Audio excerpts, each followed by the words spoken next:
Hello, everybody. We have a big football game today.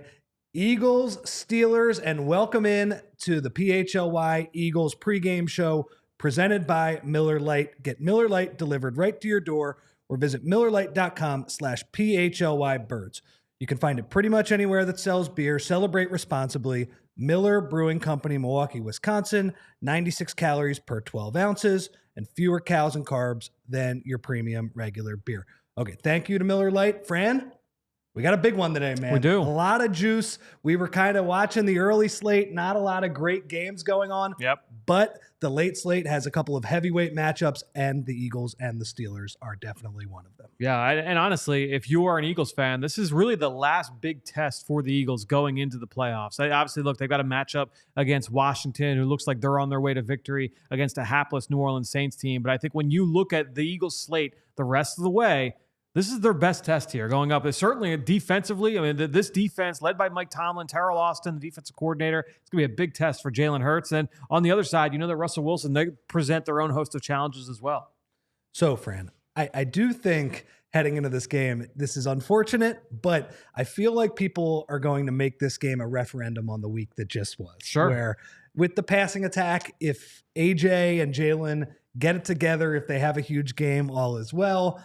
And if they struggle, then maybe people will think there's something a little more going on there. That's probably not fair. That is the way it is. Let's talk about that passing game, though, Fran. And what I have found funny is that a lot of the discussion this week has been about Jalen protecting the football and whether maybe he has strayed a little bit too far the other way after the first month of the year, after last season, where he was turning the ball over at a pretty high clip. I find it pretty funny that has been the talk this week of, okay, maybe he needs to let it loose a little bit more. Maybe he needs to trust AJ on some of these throws. They are playing the team that feasts on turnovers more than any team in the league. So quarterbacking, harder than it looks, but it's obviously a team that definitely feasts on your mistakes. Yeah, and that's the thing when you go up against this Pittsburgh Steelers defense is that they're able to create those turnovers at all three levels, Rich. You talk about TJ Watt up front, Minkah Fitzpatrick on the back end, Patrick Queen.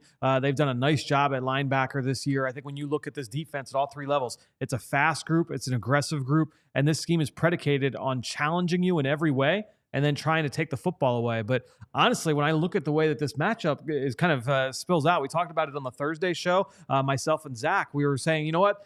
This game is going to play out in a way like we're going to get a decent feel about how the Eagles feel about this pass game because look, the Pittsburgh Steelers, they love to play single high. They're going to take that second safety. They're going to roll them down close to the line of scrimmage. They're going to try and sell out to stop the run. And so that means you're going to have those one-on-one opportunities, whether it's press man coverage or if it's cover three. A.J. Brown, DeVonta Smith, more often than not, they're going to face one-on-one. So the opportunities are going to be there in the pass game if Jalen Hurts wants them down the field. And now it's going to come down to your point, is he going to be a little bit conservative and say, hey, I want to put the ball in harm's way? Or is he going to say, hey, you know what? We have to come out and make some kind of a statement after the week that was here in the city of brotherly love. And I'm fascinated to see what their approach is because obviously it can go a lot of different ways, right? They could go conservative. And then if they go conservative, then this whole week is we're gonna be having that same conversation. Oh, they don't have the teeth in the pass game. You know, how are they going to get this going? If they do stay aggressive, right, or if they go back to being aggressive and it doesn't work, then you say, well, this is why they should have been running the ball the whole time. Or it's get aggressive, succeed, and this is why they should have been throwing the whole time. Jalen Hurts is MVP, and the Eagles are winning the Super Bowl. So really, it's going to be a lot of fun, no matter how this plays out here this week. It's going to be a narrative game because, like you said, again, Washington is going to be a little bit of a test next week. They could lose that game, obviously. But even in that sense, like they're still going to have the number 2 seed pretty much locked up if they play competent football against some bad teams down the stretch. Yeah, it's going to be a referendum on the pass game. I did not know, kind of watching this season live, this is something that Deniz has pointed out, that this is going to be the best defense that the Eagles have faced all year. And it's funny, when you bring up something like DVOA, part of the reason that the Eagles DVOA pass-wise specifically is a lot lower than you would think is that they haven't played a lot of good defenses, Fran. So like the idea that this is the only top 10 defense that they're going to face all year, that's pretty crazy. And like you said, they could play conservative, but those are the type of games that the Steelers tend to win, right? I looked at their schedule this year. They've won 3 games this season where they've scored in the teens. Yep. Their kicker is excellent. Eagles kicker has not been excellent recently.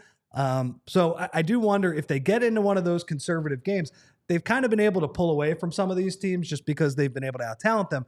I do wonder if this is the team that hopefully the first quarter looks a little bit better. If I could pick one team that, okay, you score, let's say 10 points on your first 3 drives or something like that, it would make a world of difference against this team because like you said, it's a tough team to play against. It works in their favor, the fact that the Steelers have not been great in the first quarter offensively either. And so it's not like you would expect that Russell Wilson, Najee Harris, and this group, especially without George Pickens, are going to come out and get to this fast start defensively. I do like the fact that this Eagles defense, Vic Fangio's unit, this should be a great matchup for them. I think that they size up really, really well against this group. And that's even with George Pickens in the lineup. I would still feel the same, but especially with him out, I feel really good that the Eagles are going to be able to keep this game in the teens on defense. Now it's just a matter of, okay, what are the Eagles able to do offensively against what you said, the best defense that certainly they faced this season. And so now I think when you look at Jalen Hurts, you look at Saquon Barkley, you look at A.J. Brown,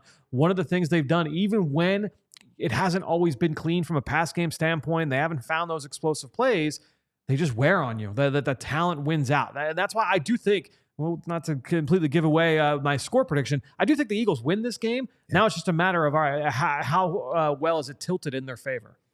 So one thing I was thinking about with that defense today, just because Russell Wilson is somebody who likes to push the ball down the field. Yeah.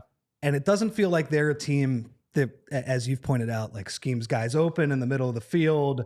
It's more of a vertical passing game. He throws those moon balls. Is this the game where Quinyon Mitchell gets his first interception? Because Russell Wilson's going to throw it there anyway, right? And the options aren't great. I do wonder if it's that type of game. I'm with you. I think the Eagles should win. Vic Fangio's defense, they struggled a little bit more than we thought last week. It's funny. I told Jamie earlier this week, that game reminded me of the Washington game on Monday night, the Super Bowl year a few years ago, where they were just giving up like some key plays, and Carolina was able to sustain drives. Even though when you look at the rushing numbers at the end of the game, it doesn't look all that impressive for the other team. It just felt like most of the key plays, they didn't get it done. So hopefully they get back to it. If they play like they have over this 2-month stretch, they should be at a pretty big advantage against these guys. And that's when you look at what the identity of this Pittsburgh offense has been for the majority of this season. It's predicated on those deep pass routes outside the numbers, down the field. Russell Wilson chucking it up to George Pickens or to Austin or to whoever they've got lined up outside the numbers in that given play. We've seen Mike Williams make some plays for them in recent weeks. Van Jefferson is there as well, a former second-round pick. But I think when you look at that group, we're going to go for the deep shot.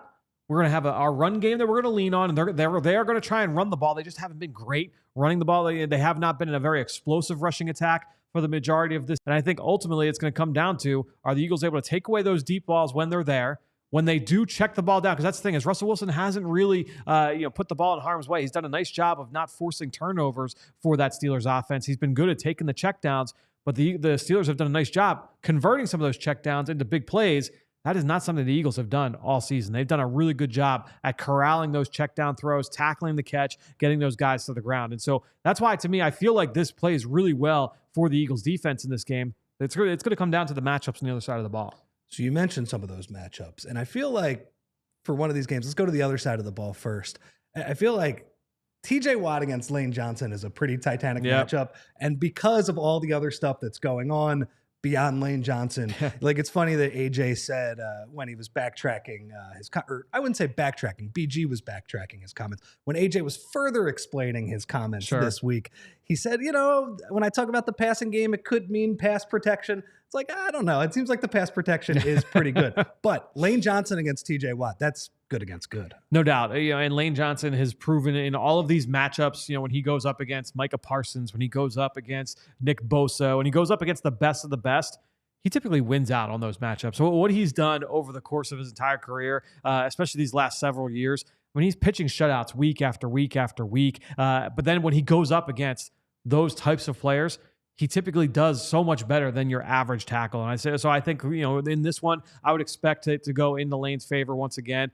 I think ultimately, though, the big one to watch will be at wide receiver and corner. You look at whoever's lined up against Joey Porter Jr. My guess is they'll take Joey Porter Jr. and put him up against A.J. Brown. Yeah. That's what they've done mostly. And then Dante Jackson, I should say, the other corner for the Pittsburgh Steelers. he'll be matched up on DeVonta Smith. And I think there's opportunities there against both guys for both of those receivers. Yeah, I mean, it would be nice. DeVonta Smith, obviously, he did deal with the injury for a couple weeks, but we have not had the huge DeVonta game a lot this year. Yep. The one game against Jacksonville definitely stands out when AJ was hurt. Again, the Eagles have two of these guys, right? If you have the stud corner in Joey Porter and he travels against AJ the entire game, in theory, you should be able to have a lot of success going the other way. But also, throw the ball to AJ too. I think it'll be okay. Here's another part of the defense that I was thinking about. To me, it seems like a big part of this game is that Russell Wilson, he's not the same guy we saw in Seattle a decade ago, who, by the way, as an Eagles fan, just frustrated me more than never lost to the Eagles. Any other player. And really, just deflating trying to get him on the ground because he would run around for forever. So he's not that same type of player, but he's doing similar things now, Fran. And last week against Bryce Young, they had trouble getting him on the ground, right? Yep. Only one sack. Again, I think Bryce Young made a lot of nice plays. That play in the end zone on the last drive in particular, It's like, all right, sometimes you got to shake his hand or whatever.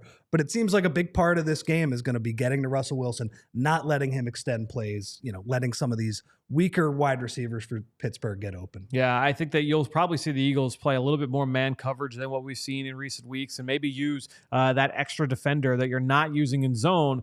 Maybe use him to potentially spy a Russell Wilson. We'll see how often they try and lean into that. You might see Zack Baun used in that kind of a role. But I do think that the Eagles' defensive front overall, they've got to do a little bit of a better job at just playing contain. We've seen them at times do excellent work with that. Against Lamar Jackson for the majority of that game, I thought they were really, really strong there. Jaden Daniels in the Washington game the week before, I think they did an excellent job. So we've seen them do it at a really high level. Last week, they were able to let Bryce Young out of their grasp a handful of times.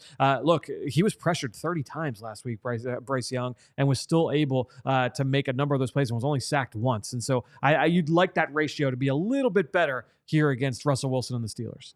Yep, 100%. All right, we got our guy on the scene. ZB is coming live to us from the LINC. Believe he can be here pretty shortly. There he is. There he is. What's up, Zach? How is it down there? What's the feel? We got a big game today, man. Yeah, 425 game and an 11-2 team and 10-3 team. Nice December chill when you're walking through the parking lot. This feels like meaningful football. And even on the sideline before the game, I got my binoculars. I'm seeing got the governor there. You got some big shots here. Tom Brady's calling this game, so. Yeah, it feels like a big game as far as the fan sentiment, the parking lot mood. If you will, there's a lot of excitement, and rightfully so, for when you get two teams with double-digit wins this time of year. They don't play each other often. Pittsburgh's never won in Philly, but there's that interstate. I don't want to say interstate rivalry, but you heard Mike Tomlin say this week. It's the Pennsylvania State Championship, so it certainly does feel like a big game. So, Zach, one of the big things that people were tweeting about, it spread on social media and Reddit, Jalen Hurts, when he walked in, it wasn't that people were just looking at what he was wearing, his suit. He did seem to have a bandage on his left hand. What can you tell us about that and kind of just observing Jalen the entire year? Just what do you make is going on there? Yeah, we've been talking about this on the show all week. So listeners aren't surprised by this and viewers aren't surprised by this. Jalen Hurts had his finger wrapped up, his left ring finger wrapped up after the game last week in the post-game press conference. He was hiding it, but there was one point where he wiped his face and you saw it. He was on the injury report Wednesday with a finger injury, left finger. It's his ring finger. He has been full participant in practice. He's playing. Now, I saw a report, I believe Ian Rappaport said it's broken or apparently broken. I had not heard that. I'll try to find out more, but he's clearly dealing with something with that left finger, but it hasn't hindered him as far as practice participation. We'll see if it affects ball security or anything of that nature. But from all indications, I should say from all indications, he's playing, and it hasn't stopped him at practice this week.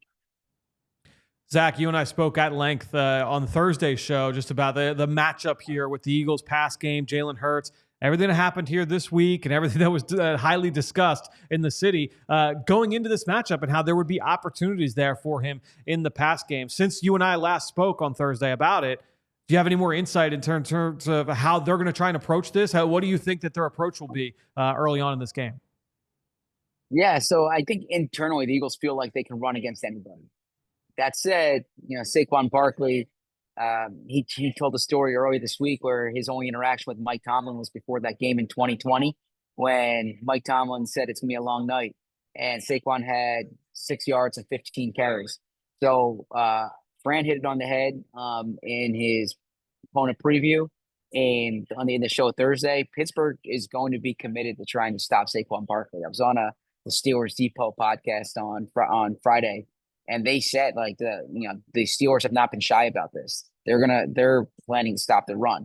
Now, of course, Baltimore planned on stopping the run too, right? And the Eagles were able to run on Baltimore. The Eagles have been able to run on just about everybody this year except for Cleveland, really. That said, I think as Fran pointed out, there are going to be inviting opportunities through the air. You're going to see single high. You're going to see man coverage, and when you have AJ Brown in particular, but AJ Brown, DeVonta Smith, you feel confident those guys can beat man coverage. So I think the Eagles are going to have opportunities through the air. Now, I think that if they come out throwing early, which I expect them to do, one sentiment from the outside is going to be this is a reaction to the comments last week. I don't think that's what this would be. I think this would just be a football decision. This is the way to play against Pittsburgh. But the very reason why AJ Brown said he wanted to speak up and he spoke to DeVonta Smith Friday. DeVonta said he felt it was time to speak up after that last game because he thought going into that game there were opportunities against Carolina. So there are going to be opportunities against Pittsburgh, and it's incumbent upon Jalen Hurts and AJ Brown and DeVonta Smith. And I should say the offensive line too, because Jordan Mailata pointed out that he said there were 3 plays. I think he said 3 plays to AJ Brown where he actually missed his block right there or took the wrong assignment that affected those plays. So when a passing play doesn't go the way it's drawn up, as AJ pointed out this week, there's a lot of different things involved, not just the quarterback. ZB, last one from me. This subject is not as much fun to talk about, but it is critical. And Jake Elliott, I feel like, kind of owes AJ Brown and Jalen Hurts a little bit of gratitude because he would have been a bigger story this week.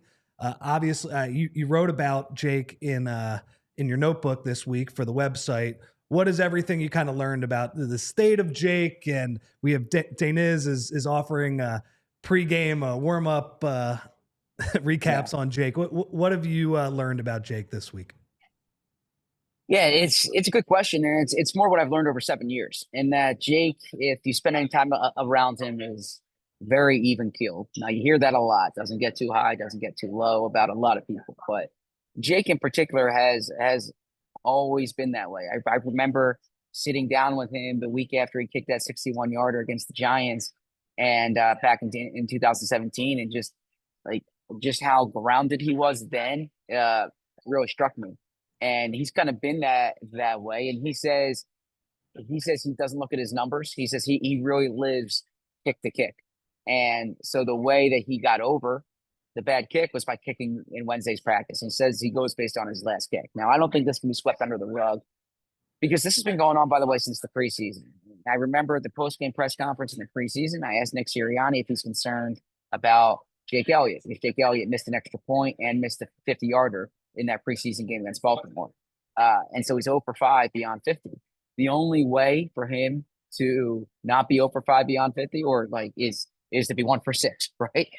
So it's really going to come down to what his next kick is. Jake Elliott's not going anywhere in that he's earned too much and he earns too much. So he has too much equity with the Eagles, and he makes too much for them to kind of make this a revolving door at kicker. It's going to be similar. I saw, Justin Tucker didn't have to kick field goals today from what I saw. I mean, Lamar Jackson made 5, or threw 5 touchdowns. But Justin Tucker's last game was that game against the Eagles when, he missed kicks and it affected the game. The Ravens roll with Justin Tucker. And Justin Tucker is having a worse year than Jake Elliott. So this is a roundabout way of saying that I can tell you what Jake Elliott said. I can tell you what Michael Clay said. I can tell you what Nick Sirianni said. But the proof is going to be in the next kick. All right, GB, last one. What do you think? What do you think of today's game? Give us your prediction. I like the Eagles in this game. And I say that because without George Pickens, I really think the Steelers are going to have trouble moving the ball. Now, they played against an electric offensive Baltimore earlier this year, and they were able to limit Baltimore's points. So if this is a game that's played in the teens, if this is a field goal type game, it favors Pittsburgh. If this is a sloppy game, if this is a 15-13 game or some 16-13 game, that plays into Pittsburgh's hands. I think the Eagles are going to be able to score enough, and I don't think Pittsburgh is going to be able to keep pace there. I think if the Eagles can get into the 20s, they win this game, because I don't see the Steelers scoring into the 20s. I don't see the Steelers moving the ball as effectively. So I am going with Eagles 21, Steelers 17. Sounds good. All right, man. We'll let you get to it. Zach, thanks for joining in. Zach will join Fran and Bo and Vinny on the post-game show. As always, enjoy the game, my friend. Appreciate it, guys. Talk soon. See you, Zach. All right, Fran. We will get into our predictions and our best bets, but first we'll say a little something from our sponsors. And Fran, I am here to tell you about our friends at TrueMark Financial Credit Union. And while the Eagles perhaps at times have tested this idea, it is hard to win without proper coaching. But TrueMark is here to help you coach your kids. If you've got kids, TrueMark has the ultimate playbook for teaching financial responsibility with a free Greenlight account. The Greenlight app is changing the game, helping kids and teens learn how to earn, save, and spend wisely. They can set up savings goals, track their spending, and even get an allowance. It's all right there in the Greenlight app. And here's the really cool part, Fran. Each kid gets their own debit card so they can make purchases and learn real-world money skills while you, the parent, can stay in control from your phone. As the parent, you get peace of mind, and your kids get the freedom to make smart decisions with their money. It's like coaching your kid through their very own financial game. And for TrueMark Financial members, it is free. So with the holidays right around the corner, now is the perfect time to introduce your kids to Greenlight. Get signed up today. Visit TrueMark.com/Greenlight for more information. Well, now we'll talk about our presenting sponsor here for our kickoff show, and that is Miller Lite. I mean, what do they have in common with two of the teams taking the field today? You got the Eagles, you got the Steelers, two of the best known quantities in terms of franchises in the NFL. Not a lot of change, ton of continuity. You know what to expect when the Eagles and the Steelers take the field. Well, it's very similar as you know what to expect when you've got a nice ice cold Miller Lite in your hands. Miller Lite, the great taste and also less filling. And we know that that's the big question that's been asked all the way back in 1975 when that debate was first sparked, and it is still not settled. We know that when you want to sit down, you want to watch a game, you have a couple beers, you have to, especially you get up to our age, right? You get to that point where you're like, oh, I really don't want to feel like crap tomorrow. You don't want to be full. You want to make sure that you're able to enjoy the game, but you still want something to taste good. Well, with Miller Lite, you don't have to pick because it's got the great taste and it's less filling. Miller Lite, it's the beer that strips away everything that you don't need and holds on to what matters most. It's a light beer that tastes like beer, less filling, and only 96 calories, the original light beer since 1975. And again, you don't need to choose what's best. Miller Lite has great taste and is less filling. Tastes like Miller time. To get Miller Lite delivered right to your door, visit MillerLite.com/PHLYBirds, or you can find it pretty much anywhere that sells beer. Celebrate responsibly. Miller Brewing Company, Milwaukee, Wisconsin. 96 calories per 12 ounces. Fewer calories and carbs than premium regular beer. And welcome back to the PHLY Eagles pregame show presented by Miller Lite. As Fran just said, Fran, did you see that the Saints came up just short? They came back in the game. They went for two to win it with no time left. Wow. Incomplete pass. So I think the Eagles could have been able to clinch the division today if that had gone their way. Oh, well, we might have to wait a couple more weeks for that. Yeah, wait 1 week for that, and you can take care of business at that dump in Landover, Maryland. Okay, Fran, let's get to our best bets of today. I know you're pinch hitting. As somebody who's worked for the team for a long time, you've been dipping your toe a little bit into the picks this week. Our picks are presented by Bet365. Use code PHLY or PHLY365 when you sign up. Whatever the moment, it's never ordinary at Bet365. You must be 21 plus and physically located in Pennsylvania. If you or someone you know has a gambling problem and wants help, call or text 1-800-GAMBLER.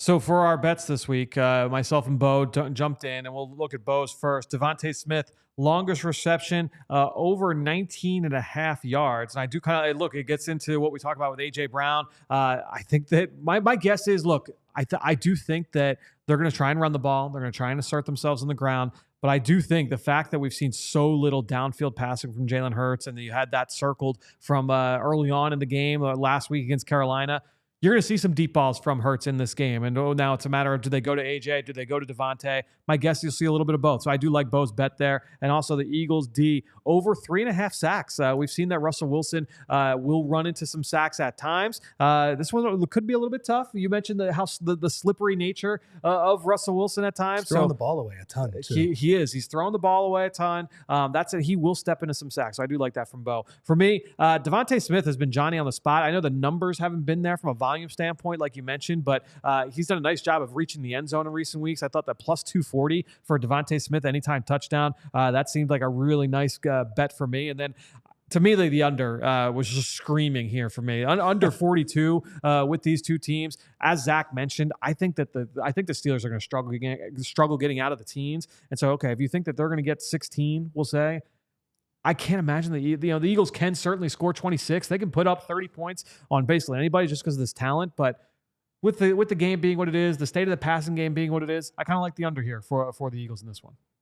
I think Braden Mann and the Pittsburgh punter, who I don't know who he is, are going to have some chances to kick the ball today. Yeah, especially with how slow the Eagles have started. I like the DeVonta bet, especially because of what we talked about earlier, that Joey Porter might be on A.J. Brown. Yep.